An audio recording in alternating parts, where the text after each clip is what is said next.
grill, whatever y'all want to do, and enjoy the service. Peak City Church, we're happy that you're here. Hey, we're going to thank God through song today because of everything that he has done for us, because of who he is, because he's a good God, and we have the power through him to conquer anything that we're walking through right now. So whatever you brought in this room, I would encourage you to give it up to God. 'Cause I don't want to be afraid every time I face the waves. And I don't want to be afraid. No, I don't want to be afraid. I don't want to fear the storm just because I hear it roar. I don't want to fear the storm. I don't want to fear the storm. Come on, we sing it out.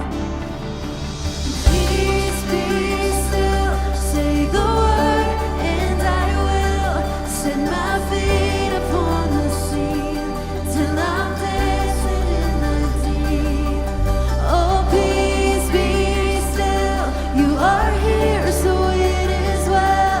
Even when my eyes can't see, I will trust the voice that speaks.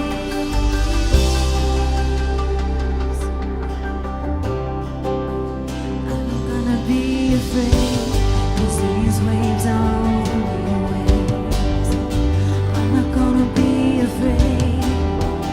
I'm not gonna be afraid. I'm not gonna fear the storm. You are greater than its roar. Now I'm not gonna fear the storm. Oh, I'm not gonna fear it all. Peace, be still, say the word, and I will set my feet upon the sea till I'm dancing in the deep. Oh, peace, be still, you are here, so it is well. Even when my eyes can't see, I will trust the voice that speaks. Peace, peace over me.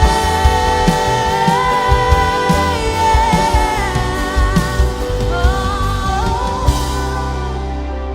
God, let your peace come. It's a promise, yeah.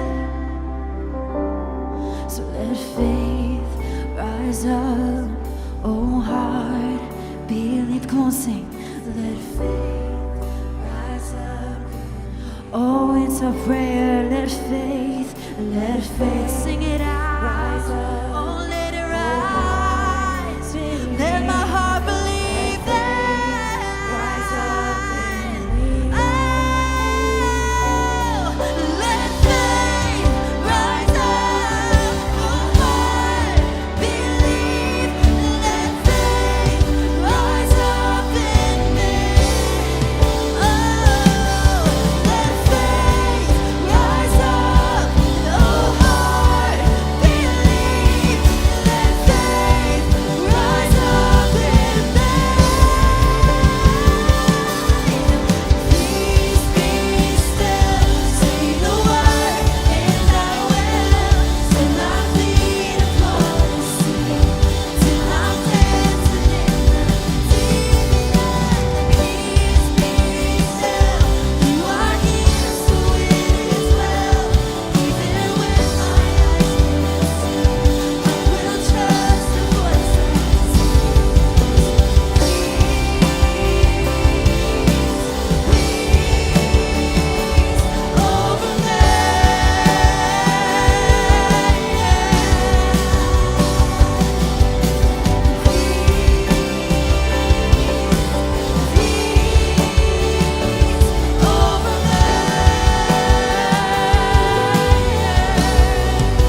have spoken, you have, and I know that it is so.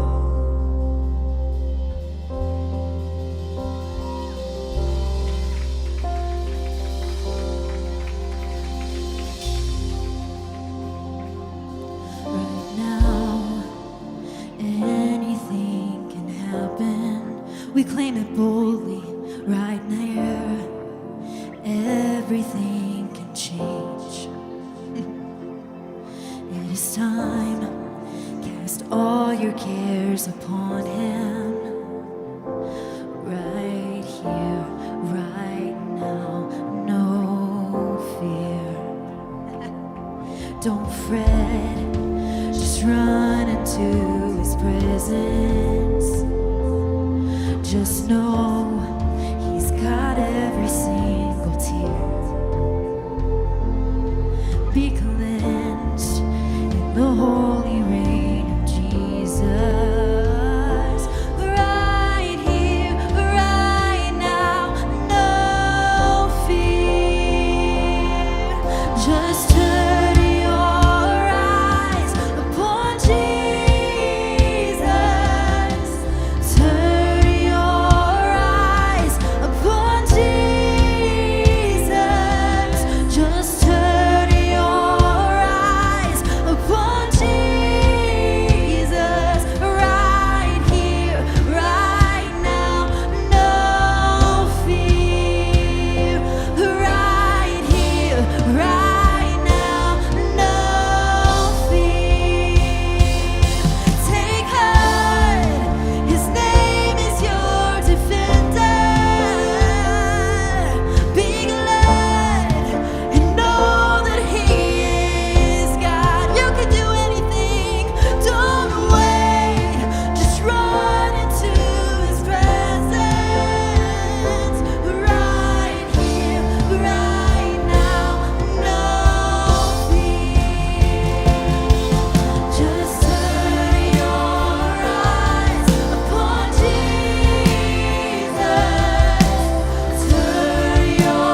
Good morning, everybody.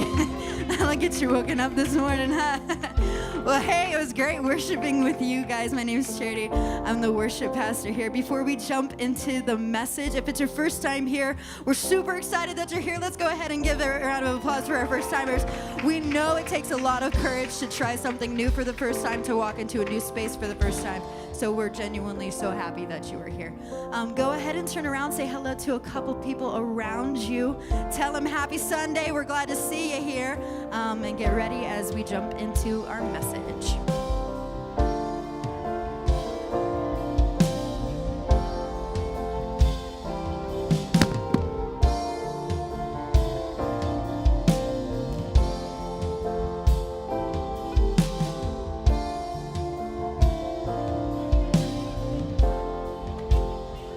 What's good, everybody? Man, y'all alive at 11. Good Lord. Hey, man, we're so thrilled to have you. Like Charity said, it is a big deal to come to church for the first time. And I met a couple families that are here for the first time. And so, man, we're thrilled to have you. My name is Petey. I'm the lead pastor here. I would love the chance to get to meet you afterwards if I haven't met you.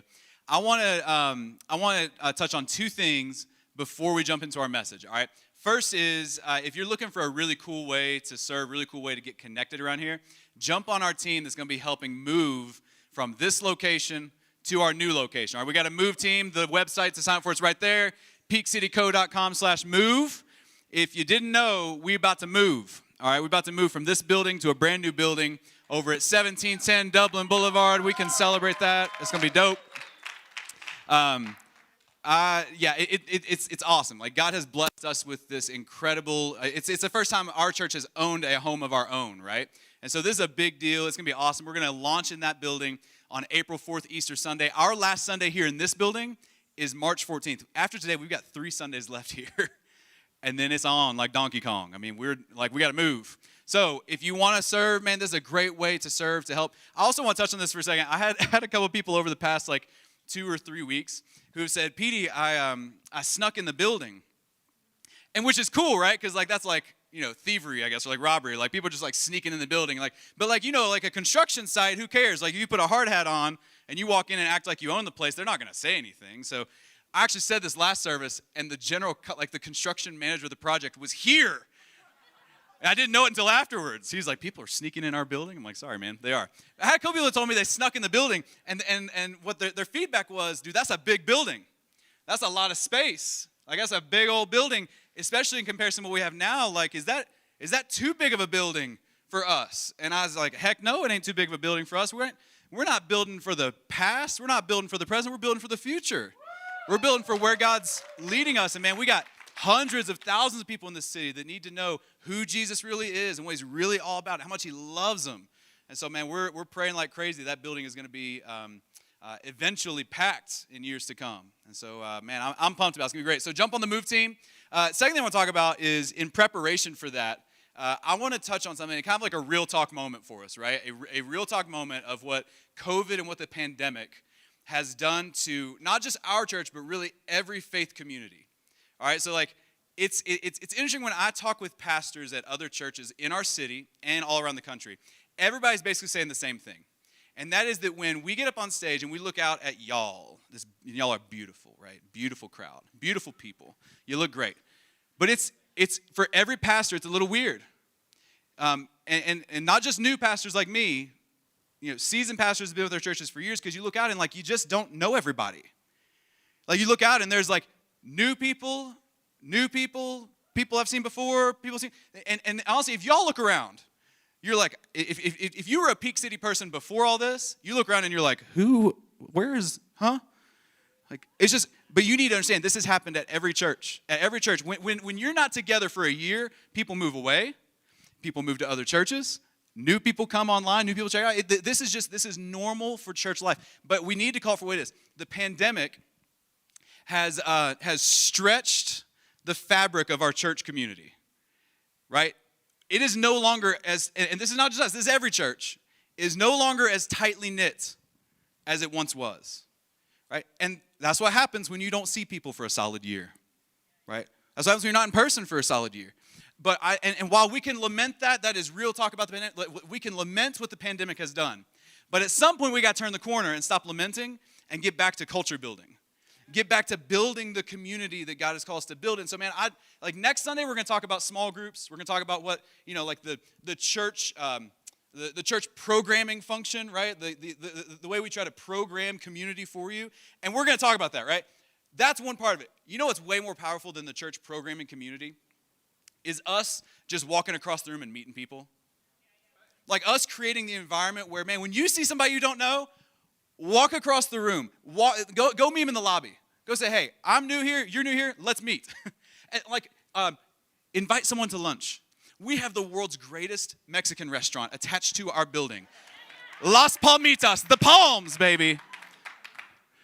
I think that's what it translates to, right? Las Palmitas, the Palms? All right, cool.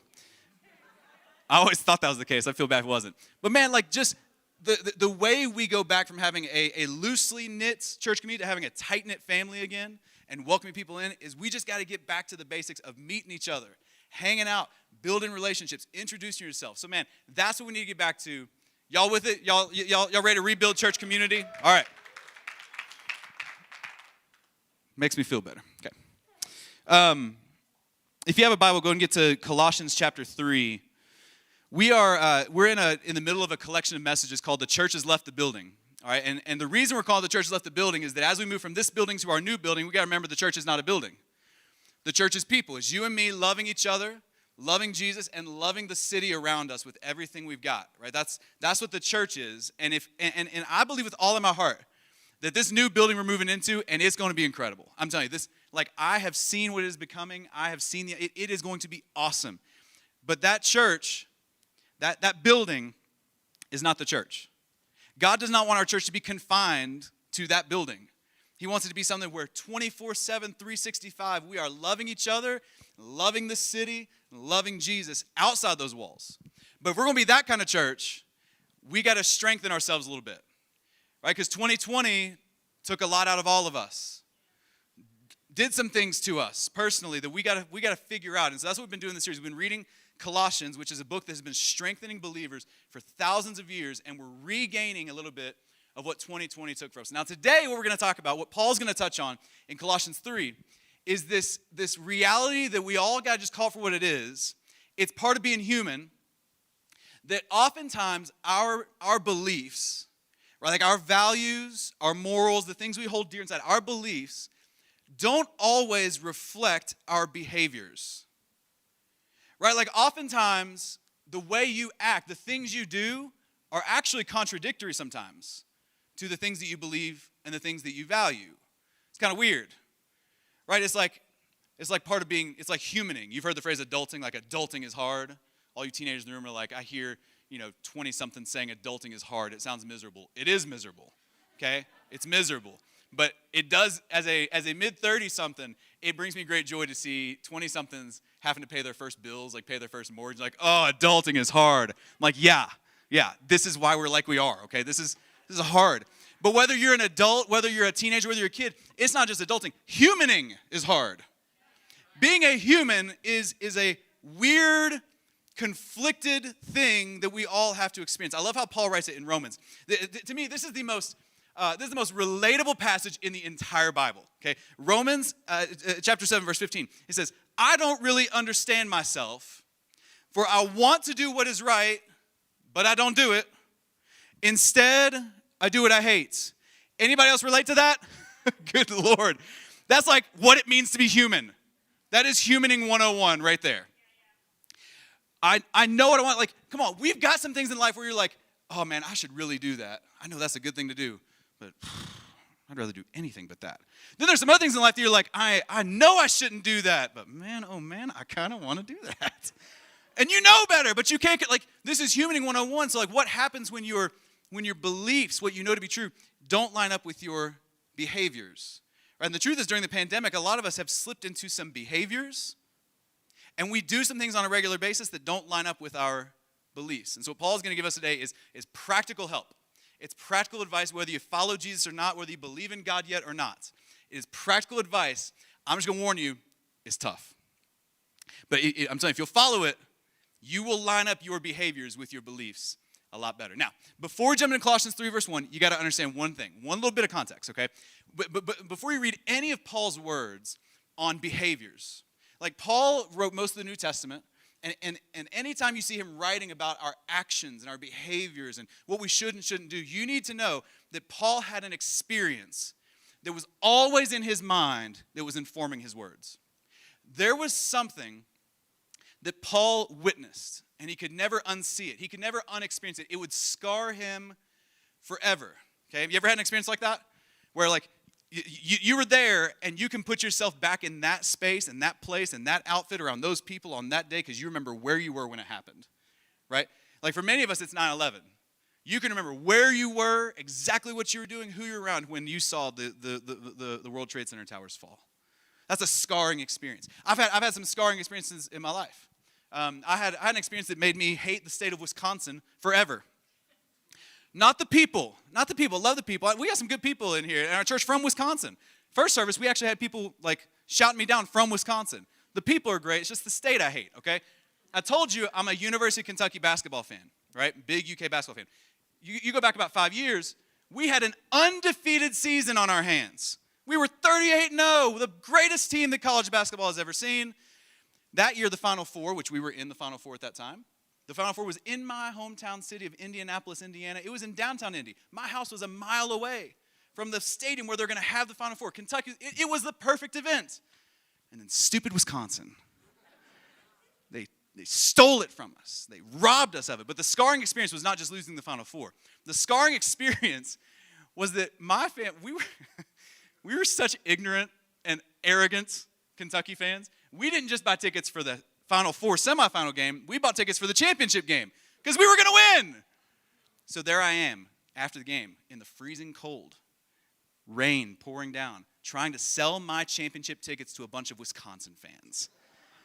They taunted, they gloated, they lowballed me. It was just like, it was the worst. And from that point on, I hate the state of Wisconsin. You have to completely redeem it for me. I'm out on it. I can't unsee it. Paul had an experience like that where he was like, I can't unexperience this, okay? Paul, before he wrote Colossians, he ministered in a city called Ephesus.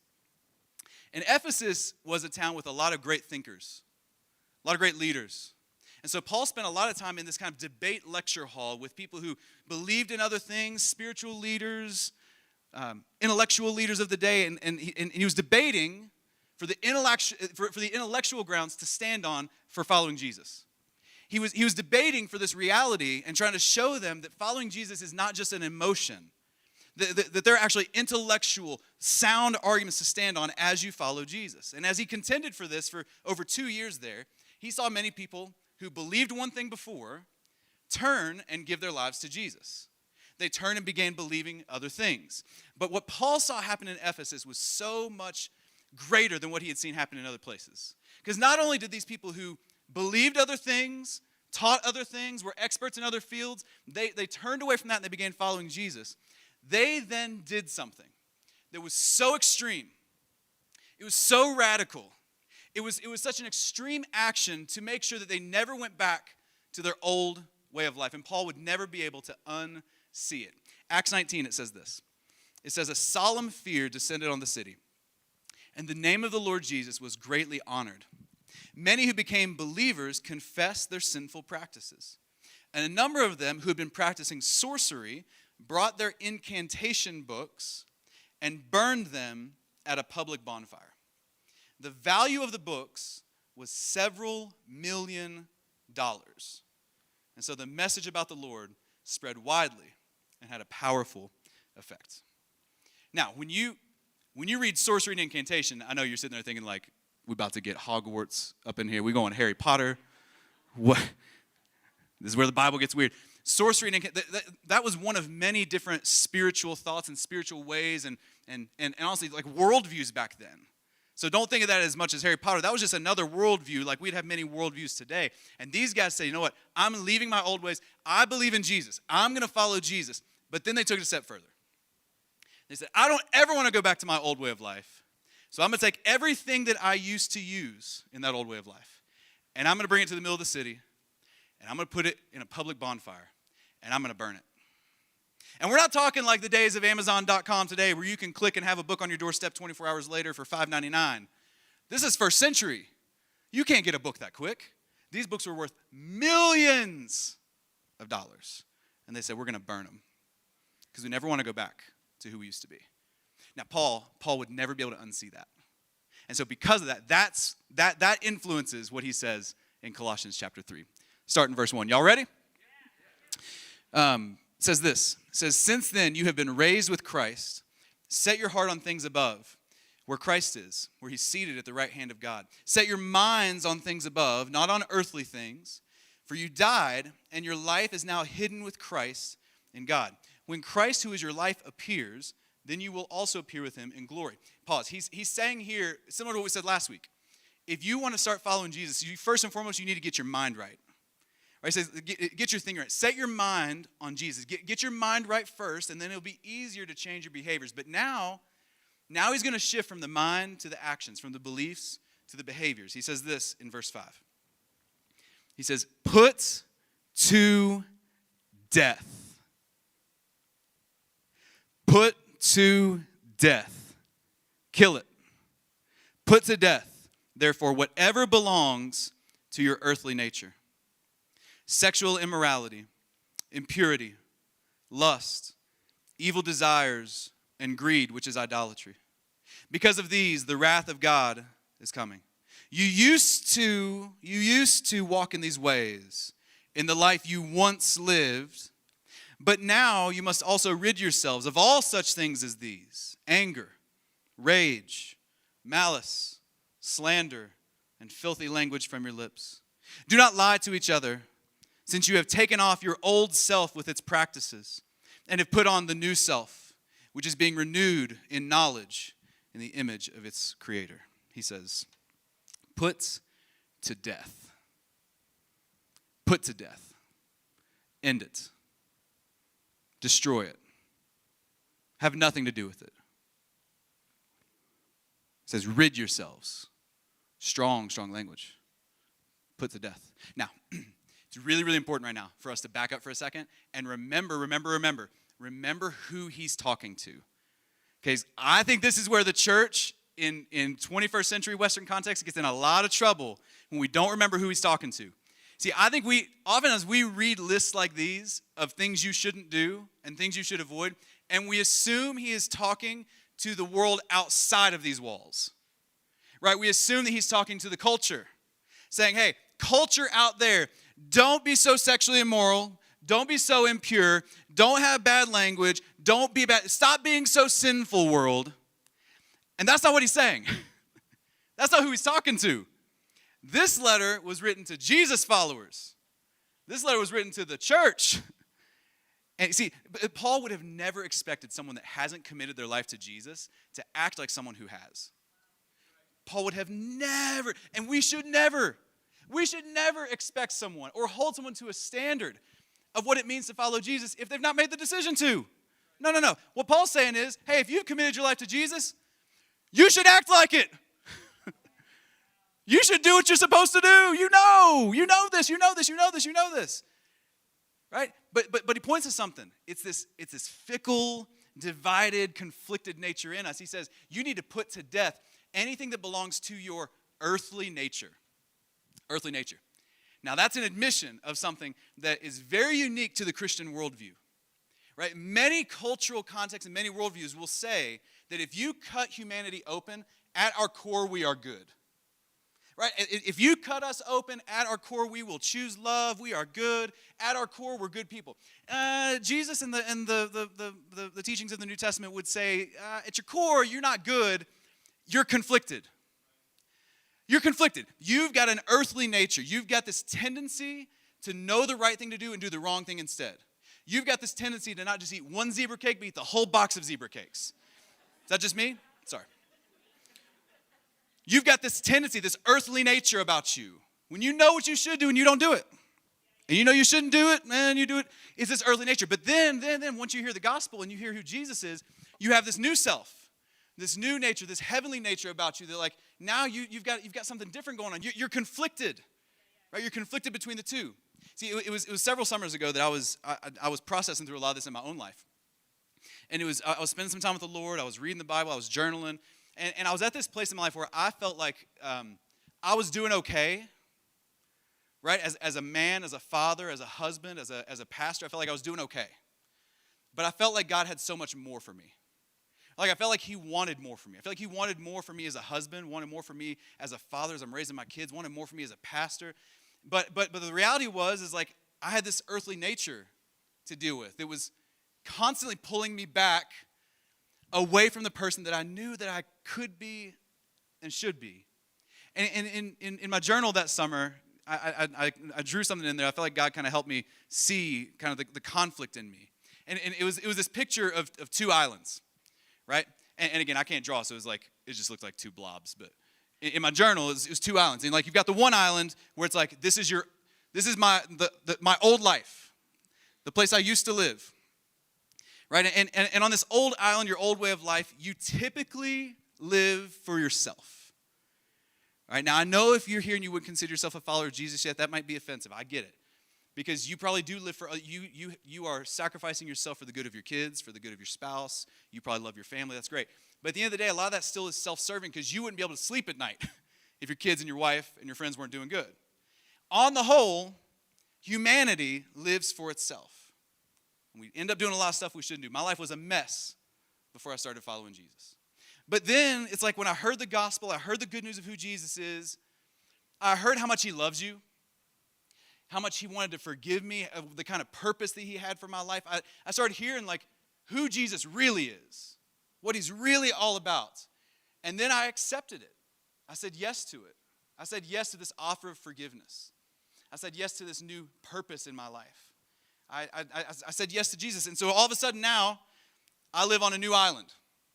All right, and I've got a permanent address on this island. You can't take it away, right? There's nothing I could do to make God love me any less or any more. My eternity is secure. Jesus loves me no matter what. And it is, I'm telling you, life on this island, whoo, it is a good life. It's a good island to live on. I'm telling you, you are forgiven of everything you've ever done wrong. You are set apart. You have a purpose. Every day you wake up, it doesn't matter what your job is, you have purpose. It is an amazing, it's a place of peace and hope and love and joy and confidence because God is who he said he is, and he's going to do what he said he would do. It's just amazing over here, right? It would be great.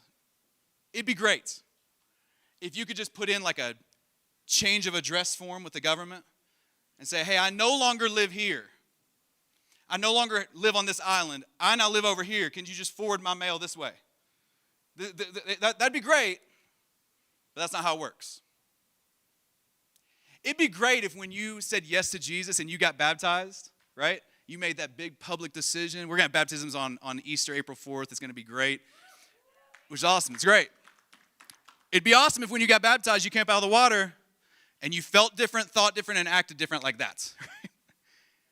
It'd be awesome, but that's just not how it rolls. Like in God's eyes, when you give your life to him, you are different.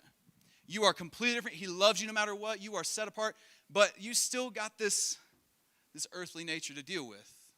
You still got this thing inside of you that's different. And what God was teaching me in that moment is that while I've got this new island that's incredible, and I've got this old self, this old island that I would rather leave behind and never go back to, the problem is that there are bridges between the new and the old. There are bridges that you walk across that take you right back to who you used to be. It happens all the time. And it's not just one bridge, it's multiple bridges. There's lots of bridges in your life that lead you right back to the person that you used to be. And these bridges are built by really three primary things, right? Like there are some bridges in your life that are built by the world and it's out of your control. We live in a broken and messed up world. It don't matter what your faith background is. It don't matter like what your upbringing was. We can all find common ground there. This world is jacked up. And there are some bridges that just because of the broken systems of our world that tempt you and lead you to go back to your old self. The world builds some bridges. The devil builds some bridges. Right now, I know some of y'all are like new in your faith and you're figuring this thing out. You're figuring out faith and so when I say the devil builds it, you're probably like, oh, what? Like, how weird are we getting here? Like, the devil, come on. You need to know, like, we absolutely do believe that the devil is real, that there's an enemy that's out to steal, kill, and destroy your life. However, Christians do blame him for a little too much. Okay, let's just call it what it is. You didn't get the right parking spot at Costco.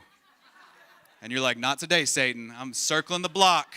I'm going to find that spot. It's like, I think it's just a busy day at Costco, man. I think a lot of people trying to get their food. Chill out, man. Satan didn't keep you from that. People are crazy. But I do believe that the enemy is always laying traps in your life. I think he's laying traps. I think he's tempting you. I think he's plotting and scheming at all times to try to lead you back to your old self, who you used to be. So there's some bridges that the world builds. There's some bridges that the devil builds. But here's the problem, though, is that most of the bridges are not the world's fault. They're not the devil's fault. They're your fault. They're my fault. I mean, we got this like weird way about us where we always want an out. We always want a path back to who we used to be. And a lot of the bridges that lead us back to who we used to be are built by ourselves. And as God showed me this and was kind of helping me get through this, I started seeing it in my own life, and I started seeing it in a ton of other people's lives. So like, for instance, let's do a little live interaction. I know y'all are like, I thought you're supposed to talk all the time. You all are supposed to stay quiet. No, give me like, just somebody yell out some area of your life that you feel like it is difficult to do the right thing in. Yell it out. Food. Say food. Loved it. Great one, Keith McCoy. Let's talk about it. I outed Keith McCoy. Everybody online is knowing like, hey, just so you know, Keith is fit and trim and looking good, man. He has mastered that. Great one, though. All right, so on this island, food is something God gives you for your enjoyment. That's great. But you also recognize that, man, your body is a temple that God wants to use for the long haul, right? And so we want to make sure that our temple is cared for and it's healthy, but also Jesus gives us, by the power of his Spirit in us, the same power that raised Jesus from the dead is alive and active in us, so we can resist anything because Jesus resisted everything. We have the power and the strength to do it. Also, though, we have this great, life with Jesus, it's so good because it's so healthy. You don't have to obsess over food. You don't have to become a freak where it's like, oh my gosh, like my life is over if I ate unhealthy. No. You are freed from the pressure to perform. You should do what's healthy and right for you. You should strive for personal. You are free from that. You're free from giving into food as your comfort when you're stressed. God is now your comfort when you're stressed. You go to him, and he's got everything you need, right? It's a beautiful place to live. It's freedom. It's freedom. However, there are bridges that lead you right back, right? You go to the grocery store, you can't help but buy that big old pack of peanut butter Oreos. You go to a friend's house, and they're pigging out, and you do anything. Or you have a friend that's obsessing over their body image in the opposite way, and make you feel guilty about everything that you eat and make you feel guilty about how you're not as thin. And then you get on Instagram, and then you start comparing yourself to everyone else out there. And then all of a sudden, you have walked yourself back to the exact same person you used to be. And now you're obsessing over it. You hate your body. You're comparing yourself to everybody else. You're coping with stress in all the wrong ways, and now you're just back to the same old you. Same old you. Somebody throw out another one. Friends. I'll go with this. I love it. This is great. And again, 9 a.m. had 2 people that said anything. Y'all got like 10 people. We can't do this the entire time. But friends, all right, great. Friends, on this island, it's amazing. God surrounds you with people, especially if you're connected to the local church. You get surrounded by people that love you and encourage you and want the best for you, and they will forgive you for anything. They will not judge you. At least they shouldn't. Godly community, there's nothing better than godly community. I have some of the greatest friends, lifelong friends, have come to me since I have given my life to Jesus and become part of the church. It's beautiful. Ultimately, though, the greatest source of acceptance on this island comes from Jesus. Jesus is the friend who sticks closer than a brother. No matter what you've gone through, Jesus is with you in it. He's the great. So when you feel like you don't have any friends on this island, you've always got a friend, and his name is Jesus. It is the most freeing, liberating, uplifting, and encouraging place to be. But there are bridges.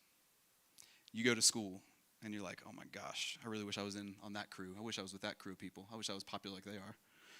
Or you look on Instagram, you start comparing how many followers they got versus how many followers you got, and then it's like, oh my gosh, I wish I was better. And then all of a sudden you get with some friends, and they're doing some stuff that you know you shouldn't do, but you really want to be accepted by them, and so you just do what they do, and even though it leaves you with a ton of regrets and a ton of baggage at the end of the night. And then all of a sudden, you're back to the exact same person you were. You're worried about what everybody thinks of you. You're sacrificing your morals and your values to fit in.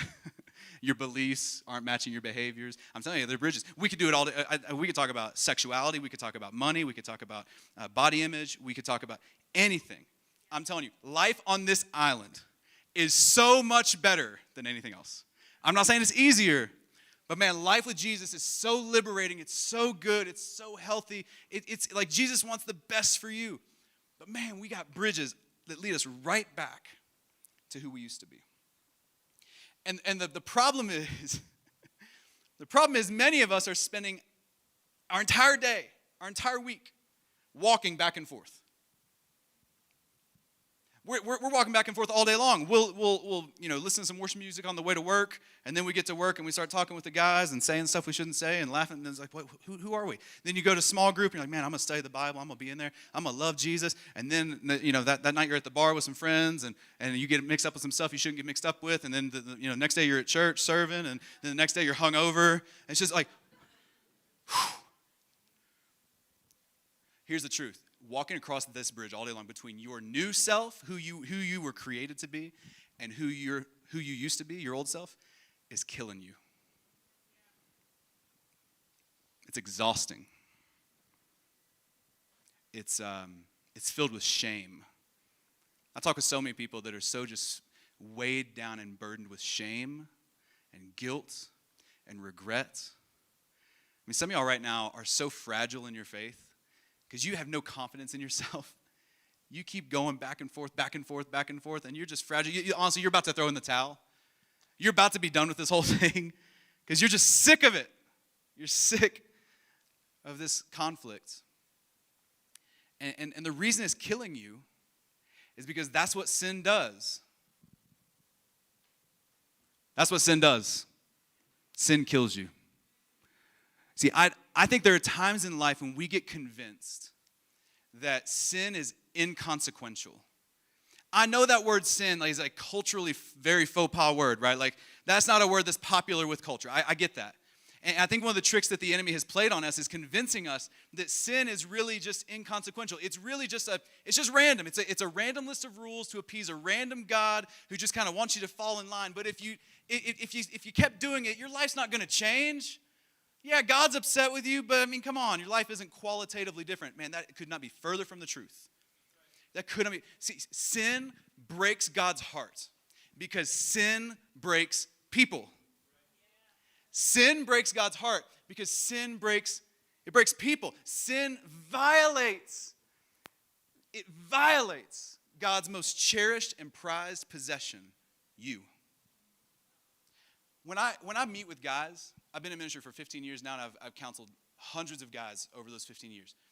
And a very frequent thing I hear from men is, I'm depressed, my marriage isn't going great, I don't like my job, I feel like I'm purposeless in my job, and I have no joy, no peace, I'm really angry at my kids all the time, the list goes on and on. And my first question every single time, if it's a private conversation, right, one-on-one, my first question is always, okay, I hear you, but before we go any further, is there something I need to know about that is going on in secret? Is there an addiction, or is there something happening in private that you don't want anybody to know about, but it's happening? And 9 times out of 10, the answer is yes. And I say, well, no wonder. No wonder you don't feel right. No wonder you feel depressed. No wonder you don't feel purpose in your job. No wonder you don't feel joy, because sin is breaking you. It's breaking you. It's taking everything it's taking everything that God wanted you to have away. It's killing you. It's killing you. Sin is killing you. And that's why when Paul's so serious about this, this is a heavy, heavy topic for us to get, but it's because it's important. It's because the life you were created for was so much more than this kind of conflict and this kind of tension, this kind of back and forth. You weren't created to walk this every day of your life. You weren't created for that. And so when I was going through this, I'm personally kind of walking through my life of all the things that lead me back to being an angry person, all the things that lead me back to gossip, all the things that lead me back to any kind of arrogance or pride, when I'm thinking about the things that lead me back, and I started identifying some of the bridges in my life that I've allowed to exist. In that moment, as I was praying to God, I'll never forget, I wrote down 3 words in my journal that I felt like God had just like, deep in my heart, just whispered to me in this whole deal. And I'm sitting there looking at this illustration in my journal, the bridges, and I wrote 3 words I felt like he whispered to me, and it was simply, burn the bridges. Burn the bridges. Be done with them. Paul would say, put to death. Put to death. Get rid of. Burn the bridges. Do whatever it takes to make sure that you give what Paul would write in Romans is make no provision for the flesh. Give yourself no opportunity, as much as humanly possible, to go from your new life to your old life. Burn the bridges. Be done with them. Right? Because the uncomfortable truth that none of us like to admit is that these bridges, y'all, these bridges are optional. They're optional. These bridges they're choices. It's a choice. It's like where you live. One of the most liberating things that I want to tell my friends back in the Midwest is you live in the Midwest by choice. It's an option. Y'all think this is a cold weather. You ain't faced a Chicago or an Indianapolis winter that bites your face off every morning. It's awful. I remember walking from my car to the church that I worked at, and like every time it was January, February, saying, I don't have to live here. I could choose anywhere. I could go to Colorado Springs, and it would be way better. And it is. It is. It's a choice, though. It's optional. These bridges are optional. You know that you don't have to be friends with everybody. That's a choice. That's a choice. There's no Bible verse that says, be friends with everyone. You get to pick your friends, right?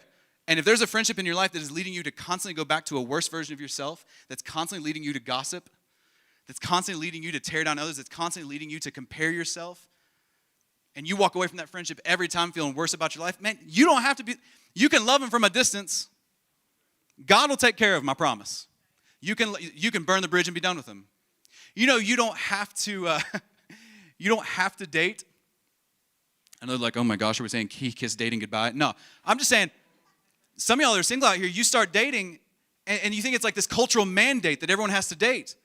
It's like, no, it'd be better off if you just like figured out who you are first. It'd be better off if you just got a handle on you, which is hard enough to get a handle on before you don't have to. It's a choice. It's an option. Like you don't have to be, I know this is crazy. This is like absolutely insane. You don't have to be on social media. As someone who's on social media and someone who our church is on social media, and social media is advancing the kingdom in many ways, I'm just saying it ain't for everybody. And I think it's a very unspoken thing right now that many of us are on social media way more than we ever should be, and it's wrecking our happiness, it's wrecking our joy, it's leading some of us into addictions. I'm telling you, man, you don't have to. It's a choice. It's a choice. You could burn that bridge to the ground. You don't have to have a cabinet full of alcohol. You don't have to have a cabinet full of junk food. If you're prone to gluttony, that's not even like a humorous thing. If you're prone to gluttony, if you're prone to, when you are stressed, you are prone to gluttony. You're prone to overeating, overindulging. Guess what? You don't have to have that stuff in your pantry. That's a choice. That's an option. And you have the choice. What Paul's trying to say is you have the power within you. Like you have the ability to burn down some of these bridges in your life that lead you back to who you used to be. But I'm telling you, this bridge will stay in place in your life until you take extreme action. These pathways back to who you used to be, extreme obedience does not come from moderate action. Extreme faithfulness to God does not come from moderate decisions, okay? You need extreme actions. And again, think about what Paul was thinking of. Paul could not get it out of his head when those dudes burned millions of dollars of books. That's what he was thinking of. He's like, you want to know what put to death looks like? You know what burn the bridges looks like? Sacrificing millions of dollars into a bonfire to say, I never want to be that person again. Extreme faithfulness requires extreme action. Come on, this is Jesus. You think this is just Paul? You think this is just me getting feisty? This is Jesus. Jesus said like this, oh my gosh, we always think of Jesus as like cuddly, flowing hair, super photogenic Jesus, right? Like, he's so photogenic. The most photogenic white Middle Eastern guy ever. Snuggly, warm, cuddly Jesus. You know what he said about this? Matthew 18, he says, if your hand or your foot causes you to stumble, cut it off. You think they liked him when he said that? Cut it off and throw it away. It's better for you to enter life maimed or crippled than to have 2 hands or 2 feet and be thrown into eternal fire. If your eye causes you to stumble, gouge it out. Throw it away. It's better for you to enter life with 1 eye than to have 2 eyes and be thrown into the fire of hell. He's saying you should fight for your soul so intensely that you burn any bridge that stands between you and the life you were created to live. Burn the bridge. And the beautiful thing about a message like this is like, I could give you examples of what this could look like in your life. I don't have to. Because, man, God's Spirit works so much through His Word and through these moments that you know what you're supposed to do right now. You know the area of your life that you keep going back to who you know you shouldn't be. You know the area of your life that you just keep failing in. Just ask yourself, man, what's leading me back there? What's the bridge that's taking me from who I know I should be to who I don't want to be? And man, burn it. Be done with it. Like if I gave you the can of gasoline and the match right now, I thought about doing it today. I know we're going to leave this building soon, but we can't burn it down. We got to actually take care of it beforehand. Like if I handed you the can of gas and the matches, what's the bridge you'd burn down? What is it? Burn it, man. Be done with it. I know for some of you, the bridge that is leading you back to your old way of life is that no one even really knows that you have a new way of life. I've talked to several people here recently who haven't been baptized. They haven't made like a public decision. They've never even told anyone that they follow Jesus, but they're following Him. And you need to understand, I get that. The desire for anonymity. I get that. But you understand that until you go public, until you let someone know, right? Until you let someone know that you're following Jesus, that's an easy, secret bridge for you to get right back to your old way of life. That's the reason Jesus gives us this call to turn and repent, to make a line in the sand moment that says, from this day forward, I'm going. That's the reason He gives us baptism. And so we can celebrate together and so that you are now known. And people can hold you accountable, and people can love you and encourage you. And man, for you, burning the bridge might be that for the first time, you're going to make a decision. And you're going to go public with it. You're going to let other people know about this faith that you have, about this Jesus that's rescued you. And so I want to give you the chance to do that right here and right now. So would you please, everybody, just stand to your feet. Heads bowed, eyes closed. If you know that Jesus is for you, you know that you want to say yes to Him, you want to accept Him, you know you need forgiveness, and you believe that He's the way, the truth, and the life. You don't have to have the whole Bible memorized. You don't have to have your life cleaned up. You don't have to be perfect. That's not it. Jesus was perfect for you. So if that's you and you're ready to make that decision public, I'm going to ask you to do something here in just a second. I'm going to ask you to raise your hand when I count to 3. And I'm going to ask you when you raise your hand just to lift your eyes up and look at me. And so it's kind of a decision between you and me and God. You and me and God. And maybe that's a first step towards you taking that next big step of getting baptized. And if that's you and you're ready to make that decision to start following Jesus, I want you to raise your hand and look at me on the count of 3. 1, 2, 3.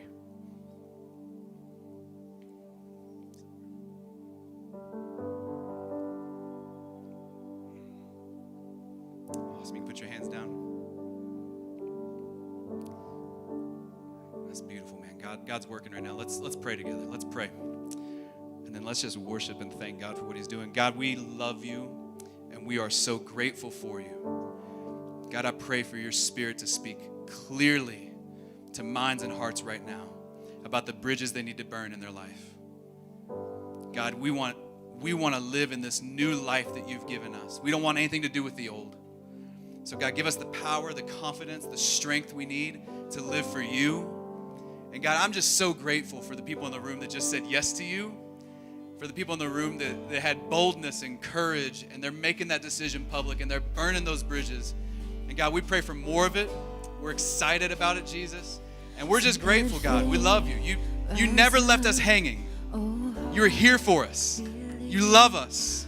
And so we're grateful for it right now, Jesus. We sing to you right now because we love you, because you went the extra mile. God, you sacrificed everything for us.